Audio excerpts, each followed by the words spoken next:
Welcome back to the Daily Wrap. Awfully chit-chatty here right now. I'd like to say it's potluck time, but it is not, and you know why. Because the conversation was just too good there. So we're a nimble show. We're going to move some things around. I'm going to give the floor to my co-host, who has a question for Mr. Tucker. Bill, my friend. Okay, here's where I was trying to get to. You know a lot of people in Silicon Valley, so do I. Right. They are all spending tons of money lobbying. Right. What are they lobbying for? To get more visas, work visas, for these highly trained people to stay in their companies. Why? Because they can't find enough people trained in those jobs to hire instead. So it just doesn't make any sense, this argument. I would like somebody to tell me the American jobs that are being lost, not to illegals, we know which jobs they take, but to legal immigrants. What jobs are we losing to them that Scott Walker is so worried about to make it something more than a political line of you-know-what? I could give you a really long answer, but I'll make it short. On the other Make side it of about this a minute and 20 seconds. On the other side of this issue, I've interviewed an awful lot of American Right. tech workers who have advanced degrees, some of whom have gone before Congress and testified to the fact that they had to train workers, visa workers, to take their jobs, and then they lost theirs, and they're selling trinkets in retail shops in Florida now. I talk to worker activists on a routine basis. There are people in this country who are trained and ready to do the work, who want to do the work. Silicon Valley's answer to me when I asked them, hey, I just talked to this woman, she has a graduate degree, she has 3 advanced degrees. Their answer is, well, she's not current on what we need. And it's like, what about an undergraduate and 3 advanced degrees make you think that that person can't be current if you need them? I get that. What's confusing about it, though, and I think we all know this, we see these big tech companies camping out, the word I used earlier, camping out at all the big shot schools, the Ivy League schools, Stanford, looking for these people. So, I don't know. I think Scott Walker is playing a really dangerous game, and that his own party's going to whip him for it. I think it's a conversation that we need to have. I agree. That's it. We just did. We don't need to anymore. You and I are good with it, yeah. But politically, this helps him in terms of Iowa and in terms of early primaries. Maybe. Okay. Iowans all came from immigrants, too. Very good. And that will be the last word on that. And now it's potluck time. This is the part of the show where we go around the table and share our favorite stories of the day. And Mr. Tucker, Heather Hansen, has relinquished her time, so you, our guest, well, I better be can opine. Because there's a lot of pressure on it, because I like Heather's potluck. Mine is a story that juxtaposes several different interesting things. One at cowboys and windmills, then big bad chemical companies and green energy.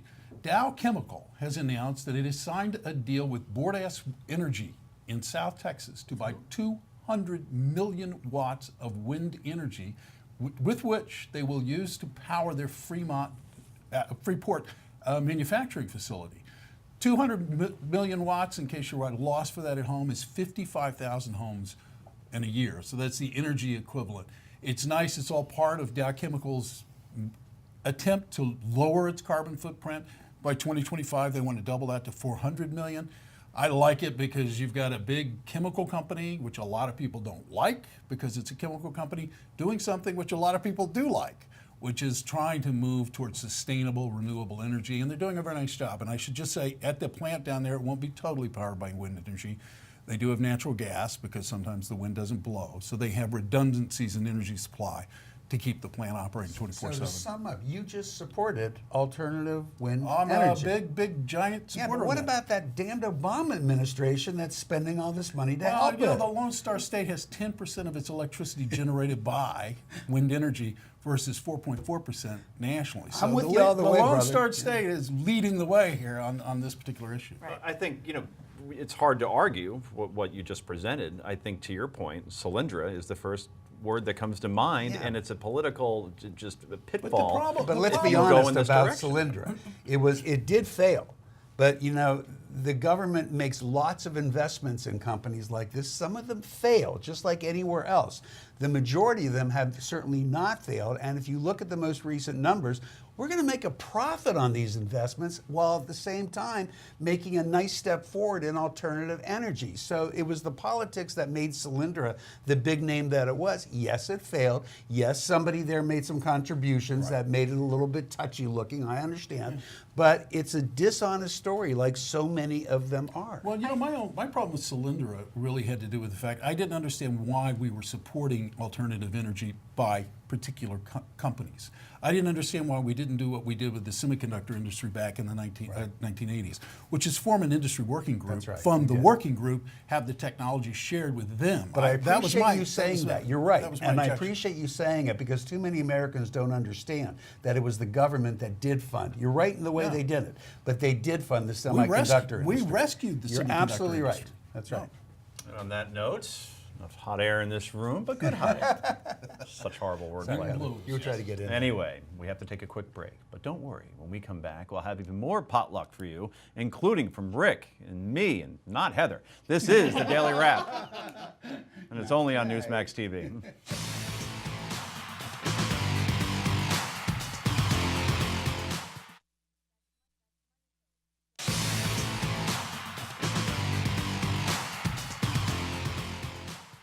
And welcome back to the Daily Wrap. I'm your host, Joe Conchin. If you're just joining us, we're in the middle of our potluck, where we're sharing our favorite stories of the day. Rick Unger, what do you got for dinner? So this fascinated me. You will all recall we had conversations some weeks ago leading up to and following Bibi Netanyahu's getting the most votes. I want to be careful how I say that.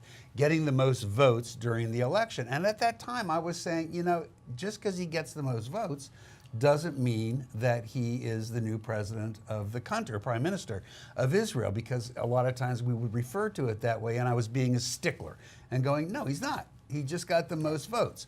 Well, here we are at the end of the statutory period for forming a government. You know what?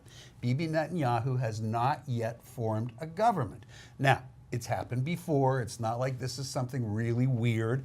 And he's been given 14 days extension, which again has happened before, in which he can form the government. But I think I see what the problem is, and we might have a first here. The only way, the party that he beat, the National Zionists, who were the centrists, they have made it very clear that they don't want to be a part of the government. They want to be the loyal opposition, if you will. They think that's better for them. Right. So he has left Netanyahu, he has to put together a government with some very, very far-right wings in the Knesset. I don't think he really wants to. I may not love everything Netanyahu does, but he's not crazy. Right. And more importantly, I don't think that the Israeli people want him to. So he finds himself in a tough spot where he can't form the government because he can't find anybody that's acceptable to the people to form it with. So the moral to the story being, in this world we live in, don't always assume that everything is going to be the way it was. Well, it's a unique peculiarity of parliament, of their system, parliamentary procedure system. Yeah. It's interesting. So he is serving as the prime minister, but well, he's still there on his other term. Right. But in the meantime, he is having a little bit of a hard time. But he continues to serve and will most likely. But if they just can't pull that off, let's remember what happens. The president of the country now goes to the next most successful party and says, you try and form a government. And our friend Bibi is not going to let that happen. Well, I don't know. I don't know if he can stop it. That's what will be interesting. But if he does, though, there's a CNN ORC poll that's currently out right now that says that if he is not the prime minister of Israel, in other words, he has to relinquish the position, then he will be the front runner in Iowa in 2016. You know what? He probably would be. The way he probably would be. The troops, and I mean, it's their day of remembrance today, and his speech was phenomenal. Yeah, he's a tremendous speech maker, no question. Speaking of somebody who isn't very good with speech, let's talk about Britt McHenry for a moment. Tough name to say. Now I'm going to talk about rushing the judgment from a media perspective. What, Joe, you're going to defend Britt McHenry? Wait, who is she again? Let's roll the tape. I'm in the news, sweetheart. I will sue this place. Okay, that's fine, and I'll play your video, so careful. Maybe if I was missing some teeth, they would hire me, huh? No, maybe if you had to touch your fruit up a little bit. Oh, like yours? Because they look so stunning. Because I'm on television and you're in a trailer, honey. Have a nice Lose some weight, baby girl. Wow, sounds like Heather at brunch on Sunday. No. But here's the point, everybody. She obviously touched the third rail of insults when it comes from one woman to another. She talked about weight. She talked about teeth. She talked about class. She talked about education. And those are horrible things to say. Yep. And Britt McHenry absolutely should have been suspended because she works for ESPN. She's a reporter there. She's on national television. She has a morality clause in her contract that probably says she has to obviously act at a certain level in terms of a standard when she's not on the air, and all of that's understood. So I'm not defending that. I'm not saying she shouldn't be suspended. However, the tape that you have now seen 1 billion times on television was heavily edited. In other words, we only ever hear Britt McHenry's sound bites, but for whatever reason, we never hear what the tow company employee may have said. Now, we don't know what the tow company employee may have said, and there is an unedited tape out there that the tow company will not release. Oh, by the way, this tow company is the Bernie Madoff of businesses in the Arlington, Virginia area. It has had, and this is according to an NBC report in Washington, twice as many complaints than every other tow company in that area.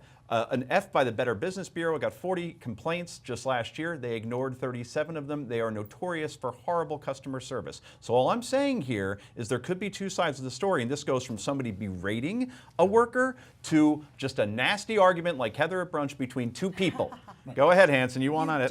You do hear her. You don't hear a lot of her, and I agree that the tape is edited. No, and actually, I watched it a bunch of times in anticipation of this, and I agree with you that whatever she said that you can't quite hear is rude, but it's not as rude as what Britt Yeah, but news, I like sweetheart. Joe's line But in wait, his column, but- which is, if the standard is yelling at a tow truck driver, we're all done. what you say. It's not yelling, it's what you say, and Here- what she I'm said was backing Brother Joe unacceptable. on this one. There are flash cuts. Here's the takeaway. Just release the tape. We don't have to guess. Anyway, more yay and nay next. This is the Daily Wrap only on Newsmax.